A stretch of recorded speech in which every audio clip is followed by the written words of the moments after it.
ಪ್ರಜ್ವಲ್ ರೇವಣ್ಣ ನಾನು ಮೇ 31ಕ್ಕೆ ಬಂದೇ ಬರ್ತೇನೆ SIT ಮುಂದೆ ಹಾಜರಾಗ್ತೀನಿ ಅಂತ ಹೇಳಿದ್ರಲ್ಲ, ಆ ವಿಚಾರದಲ್ಲಿ ಫಿಕ್ಸ್ ಅಂತ ಕಾಣಿಸ್ತಾ ಇದೆ. ಪ್ರಜ್ವಲ್ ರೇವಣ್ಣ ಬರೋದು fix May 31ಕ್ಕೆ.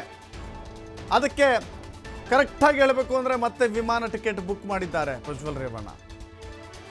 Lufthansa airlines ticket book ಮಾಡಿದ್ದಾರೆ ಪ್ರಜ್ವಲ್.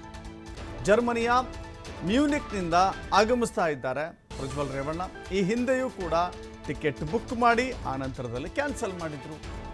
ಇದೀಗ ಮತ್ತೊಮ್ಮೆ ಟಿಕೆಟ್ ಬುಕ್ ಮಾಡಿರೋದ್ರಿಂದ ಆಲ್ಮೋಸ್ಟ್ ಒಂದು ಕನ್ಫರ್ಮೇಷನ್ ಸಿಗ್ತಾ ಇದೆ. ಪ್ರಜ್ವಲ್ ರೇವಣ್ಣ ತಾವು ಹೇಳಿದಂತೆ ಬಂದು ಹಾಜರಾಗಿ SIT ಮುಂದೆ ತನಿಖೆಗೆ ಒಳಗಾಗ್ತಾರೆ, ಶರಣಾಗತಿ ಆಗ್ತಾರೆ. ಯಾಕಂದರೆ ಅವರ ತಾತ ಕೂಡ ಅದೇ ಮಾತನ್ನು ಹೇಳಿದರು, ಎಲ್ಲಿದ್ದರೂ ಕೂಡ ಬರಬೇಕು, SIT ಮುಂದೆ ಹಾಜರಾಗಬೇಕು, ಸರೆಂಡರ್ ಆಗಬೇಕು, ತನಿಖೆಯನ್ನು ಎದುರಿಸಬೇಕು. ಇಲ್ಲವಾದರೆ ಇಡೀ ಕುಟುಂಬದಿಂದ ಪ್ರಜ್ವಲ್ ಒಬ್ಬಂಟಿಯಾಗಬೇಕಾಗತ್ತೆ ಎನ್ನುವ ಎಚ್ಚರಿಕೆಯನ್ನು ಮಾಜಿ ಪ್ರಧಾನಿ HD ದೇವೇಗೌಡರು ಕೊಟ್ಟಿದ್ದರು. ಭಾವನಾತ್ಮಕವಾಗಿ ಒಂದು ಕುಟುಂಬದ ಒತ್ತಡ ಇತ್ತು, ಸಾಮಾಜಿಕವಾಗಿ ಬಹಳ ದೊಡ್ಡ ಒಂದು ಆಕ್ರೋಶ ಇತ್ತು. ಈ ಕಾರಣಕ್ಕಾಗಿ ಪ್ರಜ್ವಲ್ ರೇವಣ್ಣ ಬರಲೇಬೇಕಾಗಿತ್ತು. ಕಾನೂನು ಮತ್ತು ಕೋರ್ಟ್ನ ಮೇಲೆ ನಂಬಿಕೆ ಗೌರವವನ್ನು ತೋರಿಸಬೇಕಾಗಿತ್ತು.